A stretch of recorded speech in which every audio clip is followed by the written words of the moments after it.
Слушай, какие идут, давай, записанные просто. Давай, брат. Давай. Девушка, вашей маме зять не нужен? Юрец, ты чё, не так надо, смотри. Девушки, секунду, можно?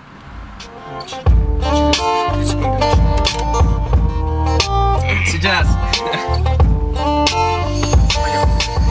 Девушки, здравствуйте, я должен сейчас вам представиться. Меня зовут Артем, вам наше знакомство понравится. Ведь две такие красавицы, приятно одеты. Нас разделяют с вами эти никчемные метры. Нам не нужны ответы на банальные вопросы, иначе это выглядело бы совсем уж просто. Нам нужен мост между вами и машиной. Я знаю четкий комплимент, у вас так мало жира. И целый мир обыскав, не найдешь таких, как вы. Соблазнительные дамы редкой красоты. Мы еще на вы, но скоро изменим мышление. Я правда стараюсь, поднимаю настроение. Какие же черты лица, какая фигура. Вы словно памятник, южная архитектура. И даже Юра, который придирчивый парень, сейчас вам скажет: девушки в порядке.